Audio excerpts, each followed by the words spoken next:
샬롬. 8월 31일 우리 또 8월 마지막 날입니다.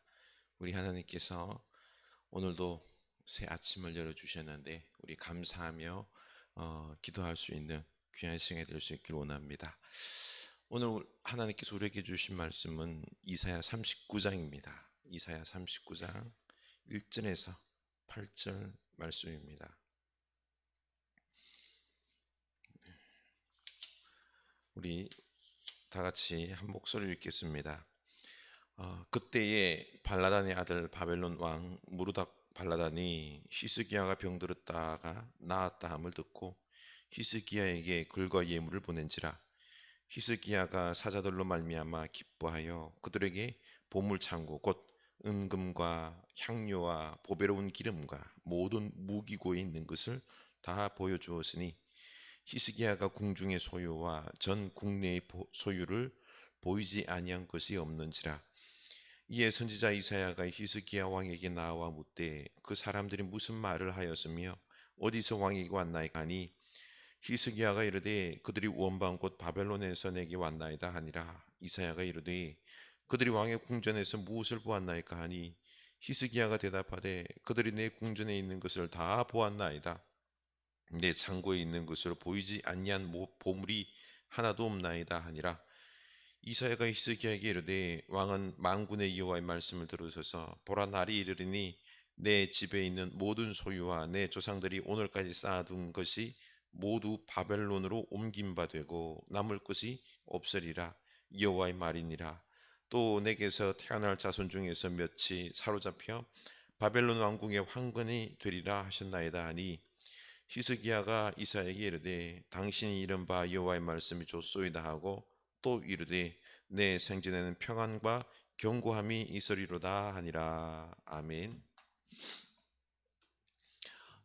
여기 앞부분을 보면은 38장에서는 히스기야가 죽을 병에 걸렸다가 살아났다는 말씀입니다.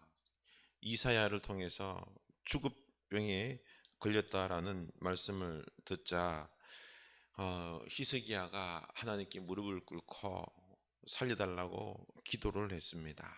하나님께서 그 기도에 응답하셔서 15년을 더 살게 하겠다고 약속하죠. 히스기야는 이 놀라운 예언의 말씀이 믿겨지지가 않아. 그러면은 제가 이렇게 살 수 있도록 징조를 보여달라라고 말하는 겁니다. 사실 제가 여러분들에게 만약 100살까지 살 겁니다.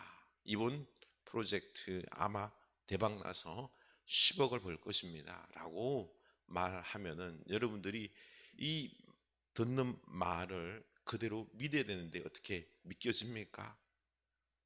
이게 뭔가가 실제적으로 일어나야지 믿어지는데 말로 들었을 때는 믿겨지지 않지요. 그러자 히스기야가 그러면은 이 내 생명이 15년 연장된다는 이 말씀이 내가 믿어지도록, 믿겨지도록 징조를 보여주십시오. 그래서 해가 뒤로 10도 물러가는 그 징조를 보여달라고 합니다. 시간을 뒤로 되돌리라는 거죠. 이거는 참 있을 수 없는 기적입니다. 징조인데 하나님은 시간을 움직이고 그리고 히스기야의 생명을 15년 연장해 주었습니다. 그러자 이 약속을 믿은 것입니다. 실제로 또 병이 나았죠. 히스기야가 너무너무 하나님께 감사했고 기분이 좋았습니다. 이 히스기야가 죽을 병에 걸렸다가 나았다는 소식이 주변으로 나라로 다 퍼졌습니다. 바벨론까지 퍼져나갔습니다. 그러자 바벨론 왕이 축하의 글과 예물을 보냈습니다. 2절입니다. 히스기야가 사자들을 말미암아 기뻐하며 그들에게 보물창고 곧 은금과 향료와 보배로운 기름과 모든 무기고에 있는 것을 다 보여주었으니 히스기야가 궁중의 소유와 전 국내의 소유를 보지 아니한 것이 없는지라. 너무너무 기뻐서 누가 왔어요? 저 힘센 바벨론 왕이 친히 사신을 보내주었으니 너무너무 기쁜 나머지 보물창고, 무기고, 궁중의 모든 소유, 전국의 모든 소유들을 보여주었습니다. 왜 이런 짓을 했을까요? 이사야가 와서 묻죠. 그 온 사람이 누구냐? 어떤 행동을 했느냐? 히스기야는 궁중의 모든 보물과 모든 소유들을 보여주었습니다. 이사야가 기가 찼습니다. 그리고는 하나님의 말씀을 해 주죠. 6절입니다. 보라, 날이 이르리니 내 집에 있는 모든 소유와 내 조상들이 오늘까지 쌓아둔 것이 모두 바벨론으로 옮긴 바 되고 남을 것이 없으리라. 여호와의 말이니라. 또 내게서 태어날 자손 중에서 몇이 사로잡혀 바벨론 왕궁의 환관이 되리라 하셨나이다 하니, 이 예언은 축복의 말씀이 아니라 심판의 말씀 아닙니까? 비극입니다. 예루살렘의 모든 보물들이, 재산들이 다 바벨론에 빼앗기고 자손들이 포로로 끌려가 왕자들이 환관이 되는 비극이 있을 거라는 겁니다. 히스기야가 큰 잘못을 한 것입니다. 도대체 이게 무슨 잘못이길래 이렇게 끔찍한 벌을 내렸을까요? 첫째, 히스기야는 오직 하나님의 은혜로 병이 낫고 축복받음으로 하나님께만 영광, 하나님만 의지해야 되는데 바벨론 사신이 오자 축하한다고 하자, 바벨론이 우리를 이렇게 하나 좋게 생각하고 있구나, 아군으로 동맹국으로 여기고 자기 속을 다 보여주는 어리석은 짓을 한 것입니다. 영적으로 히스기야가 온전히 하나님만을 신뢰해야 하는데 형편이 좋아지자 하나님을 의지하기보다 현실적으로 국제적으로 제일 힘이 있는 나라가 어느 나라죠? 바벨론입니다. 바벨론이 사신을 보내자 마음이 우쭐해진 겁니다. 바벨론이 내 편이 되면은 이제는 바벨론으로 그 힘을 우리가 이용해서 바벨론과 함께 오래오래 평화를 누릴 것이다 라고 생각했던 거죠. 이게 하나님 보시기엔 죄악이었습니다. 뭐 별것 아니 보이지만 아닙니다. 윤리적인 죄만 죄가 아닙니다. 하나님을 온전히 신뢰하기를 원합니다. 하나님만을 붙잡기를 원합니다.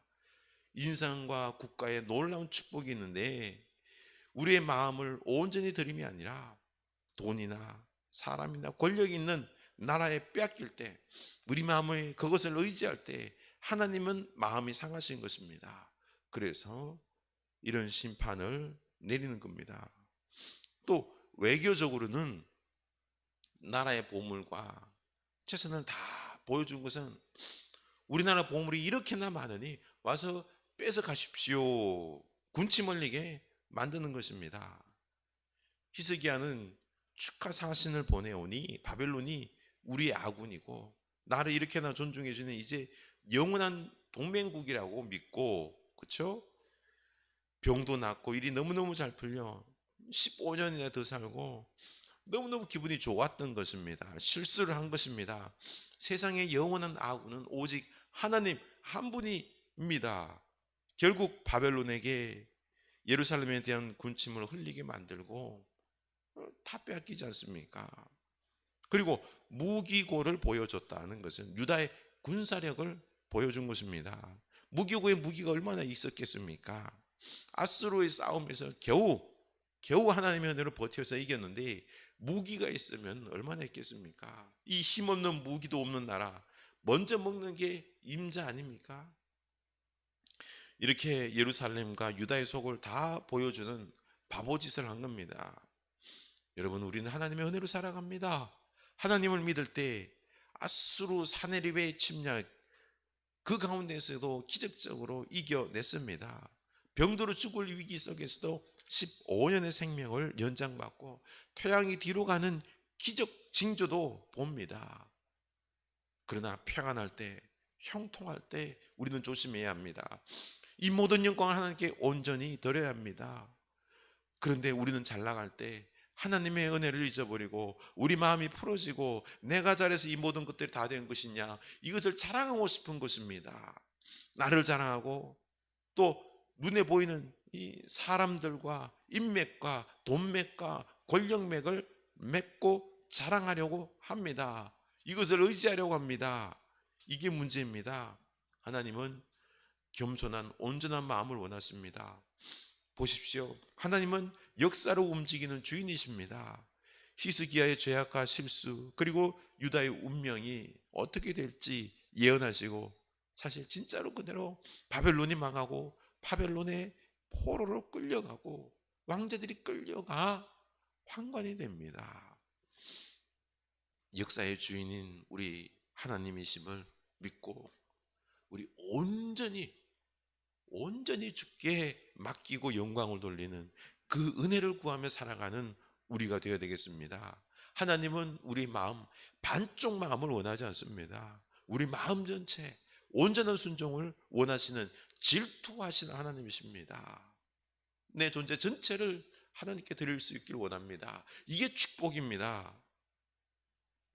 우리 하나님을 인정하며 온전히 의지하며 그 말씀에 순복합시다. 하나님께서 우리에게 복 주십니다. 우리의 미래를 책임집니다. 우리의 가문, 우리의 자녀손들 책임지십니다. 열어주십니다.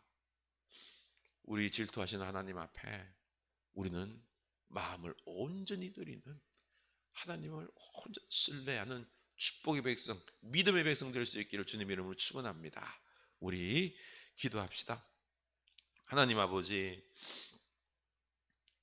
우리가 어려울 때는 하나님을 찾습니다. 내 연약함을 알고 겸손하게 하나님만을 의지할 수밖에 없기에 하나님으로 말미암아 구원 얻고 축복받고 이제 평안이 왔을 때, 형통할 때 우리는 잠시 하나님 은혜로 이 모든 것이 된 것임을 잊어버립니다.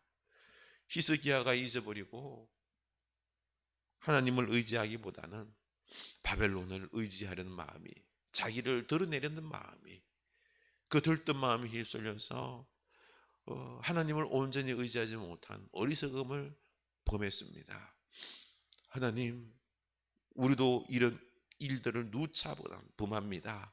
하나님의 은혜로 축복으로 이렇게 있는데 하나님께 온전히 영광 돌리고 하나님 사랑하고 하나님과 함께 동행하고 하나님과 함께 늘 함께함으로 축복을 받아야 되는데, 하나님 그렇게 풍성한 삶, 형통한 삶 잠시 누리다가 그것에 잃어버리는 안타까운 일들이 많습니다.